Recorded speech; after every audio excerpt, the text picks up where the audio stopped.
رسول کو بھی چوٹ لگی تھی، دل پر چوٹ لگی تھی۔ رسول کے پاس بھی بیٹی آئی تھی، بڑی پیاری بیٹی، فاطمہ بضعۃ منی۔ ابا جان اب تو عام لوگوں کے ہاں بڑی فراوانی ہو گئی ہے، ذرا یہ دیکھیے میرے ہاتھوں پر گٹے پڑے ہوئے ہیں چکی پیسنے کی وجہ سے، میرے کندھے کے اوپر نشان پڑ گئے ہیں، مشکیزے میں پانی بھر کر لاتی، مجھے بھی کوئی کنیز، کوئی غلام عنایت ہو جائے۔ ہم پوری طرح ویژولائز کر سکتے ہیں کیا فیلنگ ہوگی محمد کی اس صلی اللہ علیہ وسلم، تو ہم ویژولائز کر سکتے ہیں نا کہ کیا کلیجہ اللہ نے دیا تھا کہ فرمایا بیٹی نہیں، یہ چیزیں ہمارے لیے نہیں، تمہیں میں اس سے بہتر چیز دیتا ہوں۔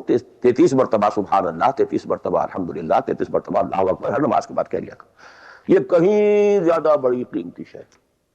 ہم محسوس کر سکتے ہیں کہ رسول کے دل پر کیا بیتی تھی جب حضرت حمزہ کی آزا بریدہ لاش سامنے آئی ہے کہ ناک کٹی ہوئی ہے، کان کٹے ہوئے، پیٹ چاک ہے، کلیجہ باہر نکلا ہوا، اسے چبایا گیا، بٹ what is feelings؟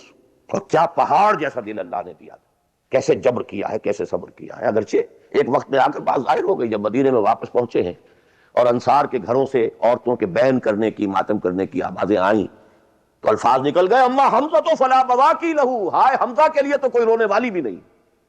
حمزہ مہاجر ہے، یہاں حمزہ کا کون رشتہ دار، کون عورتیں رشتہ دار ہیں جو اس کا ماتم کریں گی؟ ہاں مکے میں ہوتا حمزہ عبد المطلب کا بیٹا اور یہ حادثہ ہوا ہوتا تو پورے مکے میں کوہرام ہوتا، آخر فیلنگز تھے کہ نہیں؟ اس لیے از خدا محبوب تر گردد